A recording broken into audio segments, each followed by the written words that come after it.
This story is titled, I Walked Out of My Family's Thanksgiving Dinner, and They Haven't Stopped Calling. Hey everyone. Before we jump into today's video, I need your help. We've noticed the channel is losing some traction, and subscribing is one of the best ways you can support us. It's quick, free, and it helps us keep bringing you awesome content. Your support means the world. Let's keep this channel growing together. Thanks so much. Now let's start the video. Hey everyone, my name's Kyle, 28 male, and I've been sitting on this for a while. It's about my family, and honestly, I feel like I'm losing my mind trying to figure out if I'm in the wrong here. I really need an outside perspective because this has been weighing on me for too long. Okay, so let me lay this out. Thanksgiving at my mom's house has always been a ritual of chaos. Not the warm, fuzzy kind you see in movies where everyone laughs over burnt turkey, but the exhausting, why am I here again? Type. It was always the same. Like clockwork. I knew what I was walking into the second I parked my car out front. Mom's house looked the same as it always did. The peeling white paint and crooked shutters seemed like they were holding on to the 90s for dear life. But it wasn't about the house. It was the people inside. Walking in, I braced myself like a boxer stepping into the ring. The smell of turkey and pie hit me first, which was nice until Mom's voice cut through. She was already in the kitchen, yelling at Emily, my younger sister, for bringing apple pie instead of pumpkin. Emily looked like she was regretting every choice that led her to this moment. She was clutching the pie box like it was a shield. I said pumpkin, Emily! Does nobody listen to me anymore? Mom threw up her hands, turning back to whatever she was burning on the stove. Emily shrugged. It's what the store had. Excuses, excuses, Mom muttered, slamming a pot onto the counter. I thought about sneaking out before anyone noticed me, but it was too late. Dad, parked in his recliner, noticed me first. He was half watching the football game, yelling like the players on TV cared about his commentary. Well, look who decided to show up, he said, gruff as ever. Before I could respond, Jake, my older brother, spotted me. He was leaning against the counter with a soda in one hand and a smirk on his face. Kyle, the prodigal son returns, he said, spreading his arms like he was welcoming royalty. What happened? Did Google Maps finally show you how to get back here? Nice to see you too, Jake, I said, my voice flat as I set the pie I'd brought down on the table. Jake didn't let up. Still riding solo? No kids? Man, what's the plan, bro? Waiting for a miracle? I forced a laugh and ignored him, heading to the kitchen to say hi to Mom. She didn't even look up from the stove. You're late, she said, stirring something aggressively. Traffic, I lied, even though I'd sat in my car for 20 minutes outside, psyching myself up to go in. Dinner wasn't even ready yet, but it already felt like I'd been there for hours. Mom's house had this way of pulling you into its vortex. Every Thanksgiving felt like stepping into a time machine. Nothing changed. Not the mismatched furniture or the smell of old carpet, and definitely not the people. Dad was glued to the game. Jake, meanwhile, was doing his usual thing, acting like he owned the place. Jake was the golden child. Always had been. He was the one who stayed close to home, married young, and popped out kids like it was a hobby. Meanwhile, I moved out, got a decent job in another city, and apparently became the family disappointment in the process. Yo, Kyle, Jake called from the living room. You still at that desk job? How's the corporate hamster wheel treating you? It's fine, I said, keeping my tone neutral. Fine, he mimicked, snorting. Man, you used to have big dreams. What happened to that? Thought you were going to be some hotshot. I ignored him, pretending to be interested in the bowl of chips on the counter. It was easier than engaging. Emily finally joined me in the kitchen. Her shoulders slumped. Mom's losing it, she whispered, glancing over her shoulder. She's been losing it since we were kids, I muttered back, and Emily stifled a laugh. What's up with Jake? She asked. He's on one tonight? He's always on one, I said, rolling my eyes. You'd think being Mr. Perfect would keep him too busy to mess with me, but nope. Emily shrugged. Well, at least you don't live here. You don't have to deal with this all the time. She had a point. I only had to survive this circus a couple of times a year. She was still stuck in town, working 2 jobs and somehow managing to deal with Mom's constant nitpicking. Mom interrupted us by yelling, Emily, where's the gravy? Like the world was ending. Emily sighed and went to deal with it, leaving me alone again. I was wondering how long I'd have to stay before it was socially acceptable to leave. Jake's voice boomed from the living room again. Kyle, you gonna sit in there all night? Come be sociable, man. It's Thanksgiving. Translation. Come out here so I can mess with you in front of everyone. I took a deep breath and walked into the living room. Jake immediately patted the seat next to him on the couch like we were best buds. Come on, sit, he said, grinning. Tell us about your exciting life. I sat, but the grin on his face told me this wasn't going to end well. So, he started, leaning back and crossing his arms. Still no girlfriend, huh? Jake, Dad cut in, not even looking away from the game. Lay off him. Jake laughed. What? I'm just asking. We're all family here, right? No secrets. I clenched my fists, trying to keep calm. No, Jake, no girlfriend. Thanks for asking. Shocker, he said, his tone dripping with sarcasm. Maybe you're being too picky.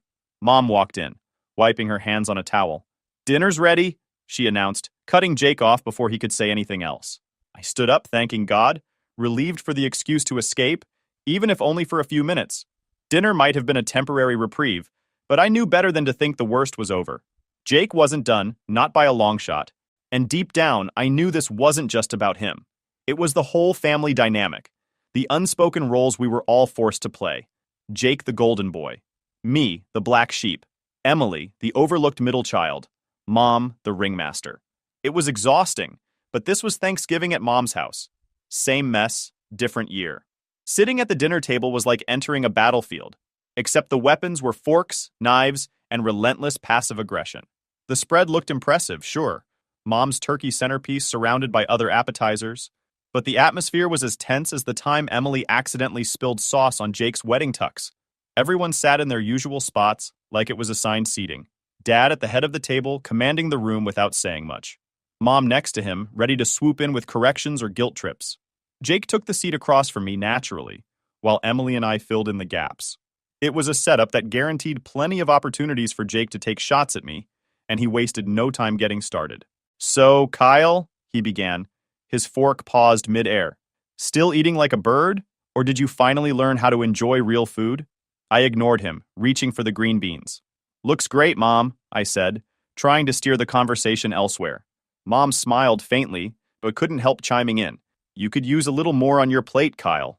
You're looking thin. Are you eating enough these days? I'm fine, I said, just trying to stay healthy. Jake chuckled. Healthy? You're practically wasting away. You know, some of us actually work out. Maybe you should try it sometime. Thanks for the advice, Jake, I said, not looking up. You're welcome, he said, grinning as if he'd done me a favor. Emily tried to shift the conversation. So, Jake, how are the kids doing? Oh, they're great, Jake said, puffing up with pride. Brandon just started soccer, and he's already the best on his team. He's got my genes, obviously. And Lily? Smart as a whip. Top of her class. That's great, Emily said, smiling politely. You must be proud. Of course, Jake said, glancing at me.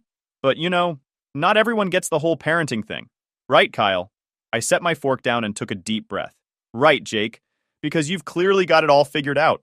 Mom intervened, waving her fork like a referee. Boys, let's not argue, it's Thanksgiving. We're not arguing, Jake said innocently. Just making conversation. Emily shot me a look across the table, her eyes saying, just let it go. I nodded slightly, picking at my food. As dinner went on, the digs kept coming. Subtle and not so subtle. Jake brought up the time I flunked a math test in high school. Then the time I accidentally broke Dad's favorite coffee mug. It was like he had a mental archive of every mistake I'd ever made, ready to pull out at the worst moments. So, Kyle, Jake said, leaning back in his chair, what's it like living alone? Must be nice not having to answer to anyone, huh? No responsibilities, no stress, just you and your microwave dinners. I clenched my jaw but forced a smile. It's great, actually. I enjoy the peace and quiet. Oh, I bet, he said, laughing. You've always been more of a lone wolf, or, you know, just alone. Dad finally spoke up, his voice gruff. Jake, enough. Let the boy eat. Jake held up his hands in mock surrender. Just joking, Dad. Relax. Mom sighed, shaking her head. Jake, you should really be nicer to your brother. But even her tone lacked conviction. She wasn't defending me as much as she was trying to maintain some illusion of harmony. Jake knew it too, and he just grinned, taking another bite of turkey. Emily, bless her, tried again to steer the conversation. Mom, the stuffing's really good this year. Did you use a new recipe? Mom brightened a little. I did, actually. It's one I saw on TV last week. They used more dots. Oh, here we go, Jake interrupted, rolling his eyes. Mom's cooking tips. Kyle, you should take notes. Maybe you could learn how to make something that doesn't come in a box. I looked up, finally losing patience. What's your problem, Jake? Seriously. You've been on my case all night. The table went silent. Even Dad looked up from his plate, his expression unreadable. Jake, of course, just smirked. Relax, man, he said, like he's so innocent. I'm just having fun. Don't be so sensitive. That's your excuse every year, I shot back. It's not fun.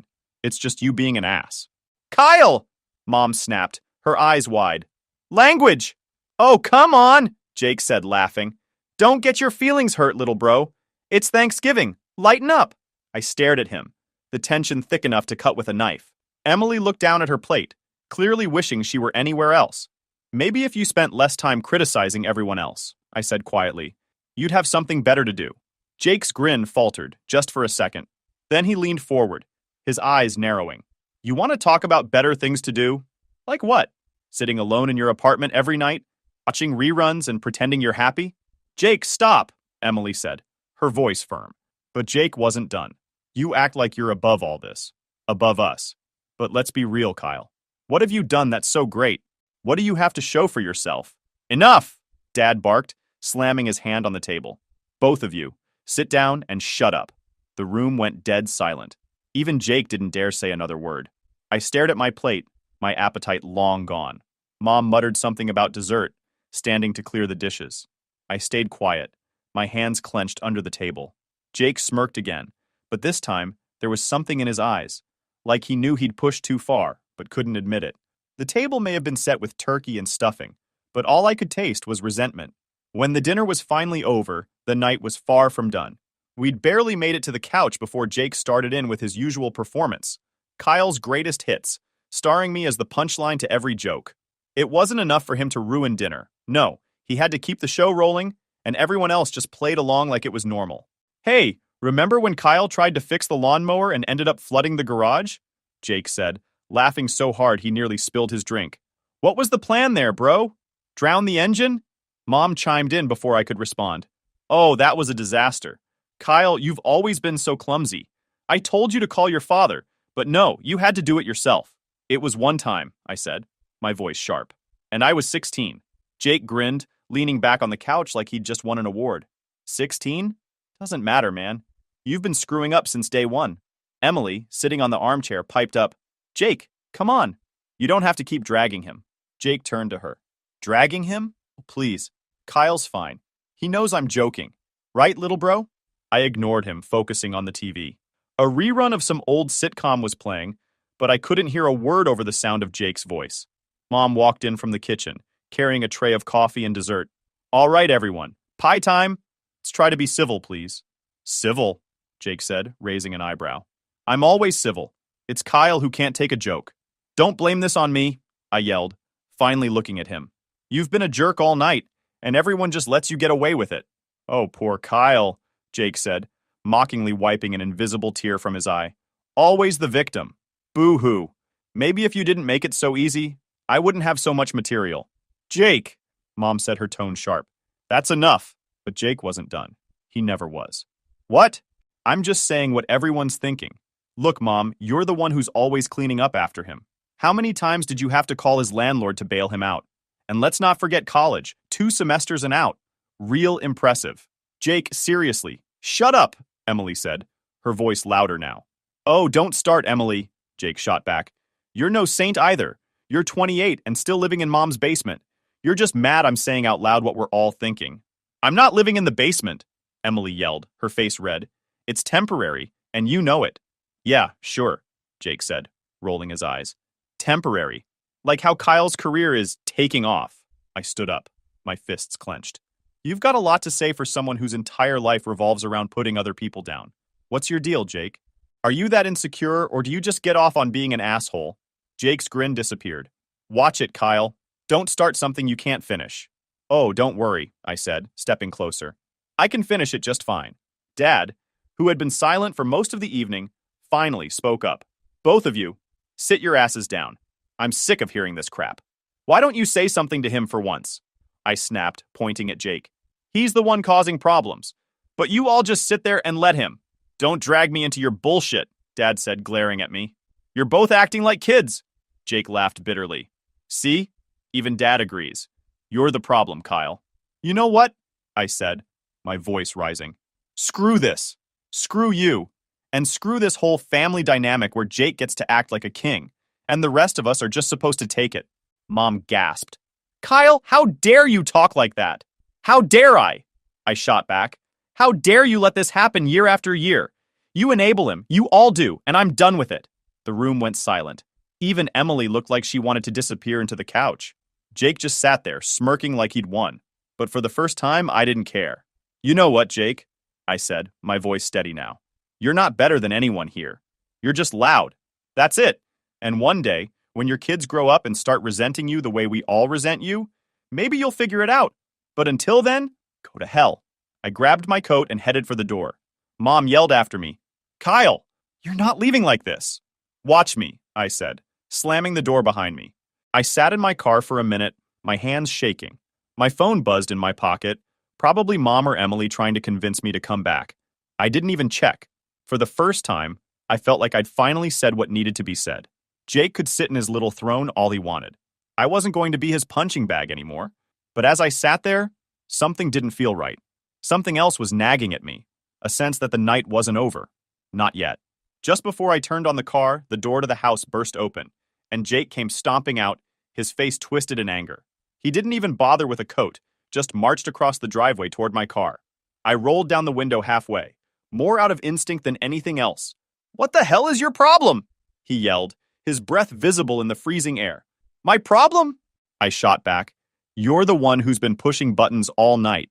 Oh, don't start that crap again, he said, slamming his hand on the roof of my car. You think you can just walk out like that? Throw your little tantrum and leave the rest of us to clean up the mess? Mess? I said, laughing bitterly. The only mess here is you, Jake. You've been a self-centered prick your entire life, and everyone just lets you get away with it. Jake's eyes narrowed, and for a second, I thought he might actually punch me. You're a real piece of work, you know that. Acting like you're so much better than the rest of us. Well, guess what, Kyle? You're a joke. Always have been.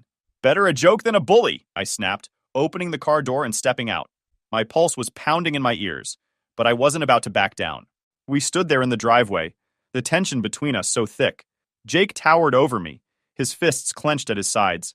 I wasn't sure if he was going to swing or just keep running his mouth, but either way, I wasn't backing down. Go back inside, Jake, I said, my voice low and steady. Go back to your perfect little life and leave me the hell alone. Or what? He said, stepping closer. You gonna hit me? Go ahead, Kyle. Show everyone what a tough guy you are. I didn't move. My hands were at my sides, trembling with anger, but I kept them there. I wasn't going to give him the satisfaction. Pathetic, Jake spat, shaking his head. You can't even stand up for yourself. No wonder nobody respects you. That was it.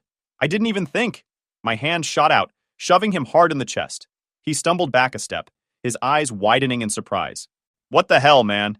He said, regaining his balance. You don't get to talk to me like that anymore, I said, my voice shaking. I'm done, Jake. Done with your crap. Done with this family. Done with all of it. Jake's face twisted into a snarl. You think walking away makes you better than me? You're just a coward. Always have been. Always will be. I'd rather be a coward than a bully, I shot back. At least I don't need to tear other people down to feel good about myself. The sound of the door opening interrupted us. Emily stepped outside, her face pale. Guys, stop it, she said. Just stop. This is insane. Stay out of this, Emily, Jake snapped, not even looking at her. No, I won't stay out of it, she said, stepping between us. You're acting like a maniac, Jake. And Kyle, you're not helping. Both of you need to grow up. I took a step back. I'm not the one who started this. And I'm not the one running away, Jake shot back. Emily looked at me, her eyes pleading. Kyle, please, just come back inside. Let's figure this out. I shook my head. There's nothing to figure out, Emily. Jake's made it pretty clear how he feels about me. And honestly, I don't care anymore. She looked like she wanted to say something else, but Jake cut her off. Good, go. Nobody's stopping you. Emily yelled, startling both of us. For once in your life, Jake, shut up. The three of us stood there in the freezing driveway, the weight of years of resentment and unspoken anger hanging between us. I glanced back at the house, half expecting Mom or Dad to come out, but the door stayed closed. They weren't going to intervene. They never did. Jake finally broke the silence. You walk away now, Kyle, and don't bother coming back. You're not part of this family anymore. Good, I said, turning toward my car. Because I don't want to be. I got in and slammed the door. I didn't look back as I drove away. But as the house disappeared in my rearview mirror, a pit formed in my stomach. This wasn't over. Not by a long shot. Something was coming. I could feel it. The drive home felt like a blur. My mind was spinning, replaying every word Jake said, every smug look, every insult. I should have felt free, finally cutting ties with the toxicity, but instead, something kept gnawing at me. A mix of anger, guilt, and something I couldn't quite name. Halfway back to my apartment, my phone buzzed again. I pulled over onto the shoulder and grabbed it. A text from Emily lit up the screen. Emily, you need to come back. Something's wrong. Please. My chest tightened. Something about those two words, something's wrong, made anxious. Emily wasn't the type to exaggerate. If she was texting me like this, it had to be serious. I sat there for a moment, gripping the phone as the cold air seeped in through the cracked window. My better judgment screamed at me to keep driving, to leave all the dysfunction behind, but Emily's words stayed with me. I sighed, shoved the car into gear, and turned around. The house looked different when I pulled back into the driveway. The warm glow that had mocked me earlier now felt eerie, like it didn't belong. As I stepped out of the car, I felt something wasn't right. The front door was slightly ajar, swinging gently in the wind. I hesitated. The living room was empty.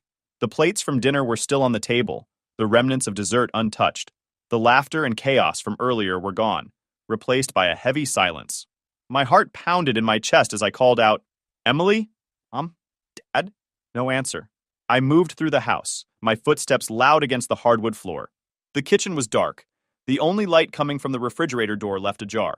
A faint hum filled the room, but it wasn't enough to drown out the uneasy quiet. That's when I heard it. A muffled thud from the back of the house. I froze, my breath catching in my throat. For a moment, I thought about turning around and leaving, but then I remembered Emily's text. If she needed me, I wasn't going to abandon her. Not again. The hallway felt longer than it should have. I reached the door to Dad's study where the noise had come from. The door was slightly open, and the dim light spilling out cast strange shadows on the walls. I pushed it open slowly. Inside, Jake was standing by the desk, his back to me. He was holding something. A photo frame?